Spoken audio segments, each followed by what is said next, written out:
Operation सिंदूर।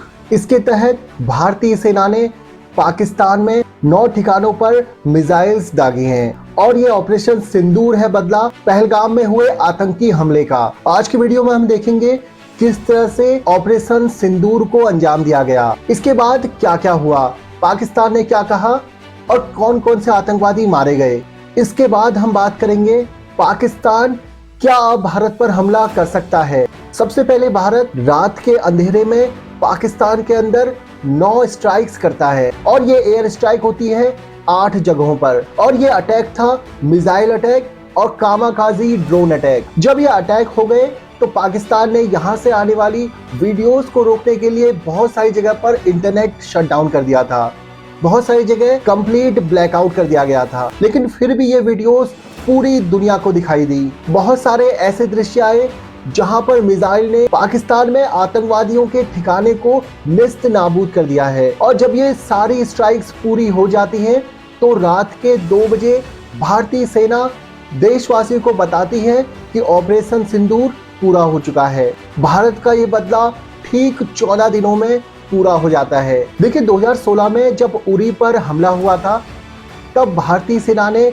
10 दिन के अंदर इसका जवाब दे दिया था। पुलवामा हमले के बाद रिटेलिएशन 12 दिन के अंदर पूरी कर ली गई और इस बार पहलगाम हमले के ठीक 14 दिन बाद ऑपरेशन सिंदूर लॉन्च कर दिया जाता है। लाइन ऑफ कंट्रोल के अंदर से स्कैल्प क्रूज मिसाइल और हैमर मिसाइल्स को पाकिस्तान के 8 ठिकानों पर दागा जाता है। देखिए इन 8 लोकेशंस में 2 लोकेशंस पीओके के अंदर आती हैं और ये 2 लोकेशंस हैं कोटली और मुजफ्फराबाद। इसके साथ ही पाकिस्तान में जो पंजाब प्रांत है वहां के बहावलपुर इलाके में भी मिसाइल स्ट्राइक की गई है और बताया जाता है कि यहाँ पर आतंकवादी संगठनों के ट्रेनिंग कैंप हुआ करते थे। देखिए जैसे ये अटैक होता है उसके बाद पाकिस्तान के प्रधानमंत्री शहबाज शरीफ डायरेक्टली कह देते हैं कि इंडिया की तरफ से ये एक्ट ऑफ वॉर है, लेकिन इसके बाद इंडिया अपने बयान में साफ कहता है कि हमने किसी भी पाकिस्तानी सेना या फिर किसी भी पाकिस्तानी सेना के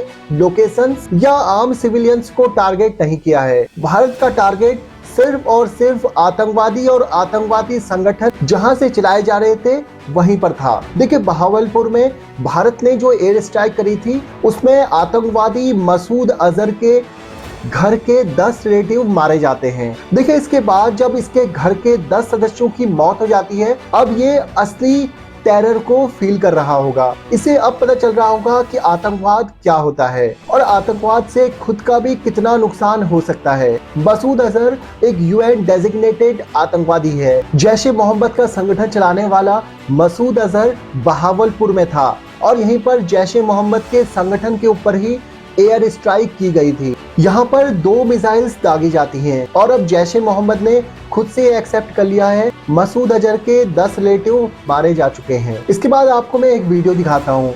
इसमें एक टेररिस्ट मारा गया है और उसका जनाजा ले जाने वाले लोग जोर जोर से रो रहे हैं। इस टेररिस्ट का नाम है याकूब मुगल और ये हेड था बिलाल टेरर कैंप का।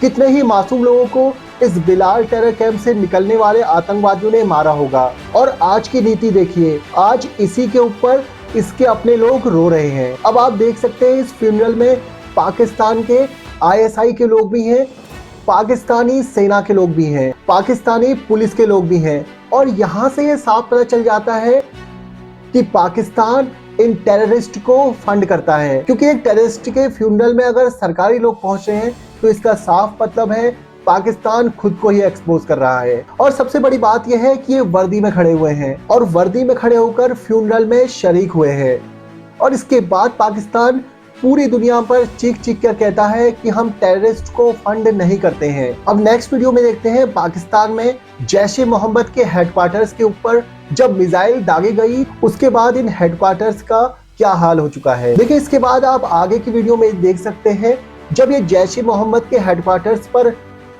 एयर स्ट्राइक हुई थी उसके बाद जो आतंकवादी घायल हो गए हैं उनसे मिलने के लिए पाकिस्तानी सेना किस तरह से जा रही है, उनसे हालचाल पूछा जा रहा है और इसके बाद पाकिस्तान की जनता भी जैश ए मोहम्मद के सपोर्ट में नारे लगा रही है। और यहाँ से इन इंसिडेंट्स के बाद ये सारी चीजें क्लियर हो जाती हैं कि ना सिर्फ पाकिस्तान की सेना आतंकवादियों के साथ है, वहाँ की बहुत बड़ी जनता भी आतंकवादियों के साथ हमेशा से खड़ी नजर आती है। देखिए, ऑपरेशन सिंदूर पूरा हो चुका है, लेकिन पूर्व आर्मी चीफ मनोज नरवणे एक ट्वीट करते हैं और ट्वीट पे लिखते हैं पिक्चर अभी बाकी है।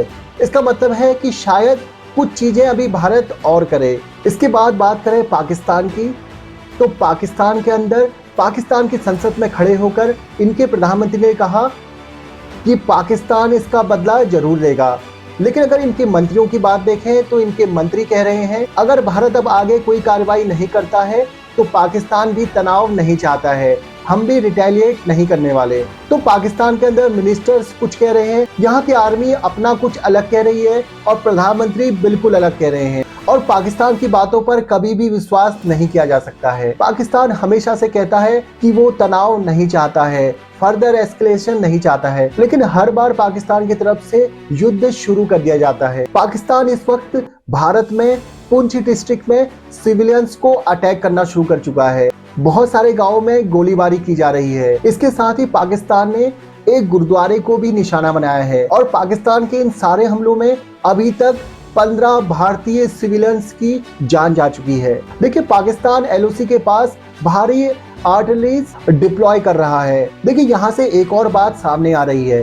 पाकिस्तान लगातार इंटरनेशनल मीडिया को कह रहा है कि हम अमन चाहते हैं, हम ज्यादा तनाव नहीं चाहते हैं, लेकिन LOC में लगातार पाकिस्तान की तरफ से फायरिंग की जाती है। भारत के 15 सिविलियंस मारे जाते हैं। इससे यही पता चलता है कि पाकिस्तान कह कुछ रहा है और कर कुछ रहा है। और यहाँ पर भारत को सबसे पहली जरूरत है कि पाकिस्तान को लगातार एक्सपोज किया जाए, पूरी दुनिया को ये बताया जाए कि पाकिस्तान की तरफ से हैवी फायरिंग की जा रही है और यहाँ पर हमारे नागरिकों का नुकसान हो रहा है। देखना होगा आगे इन चीजों में क्या क्या डेवलपमेंट होती है। आज के वीडियो के बारे में अगर आपकी कोई राय है तो मुझे कमेंट बॉक्स में जरूर बताइए। मिलता हूँ आपसे नेक्स्ट वीडियो में, तब तक अपना ख्याल रखिए। जय हिंद।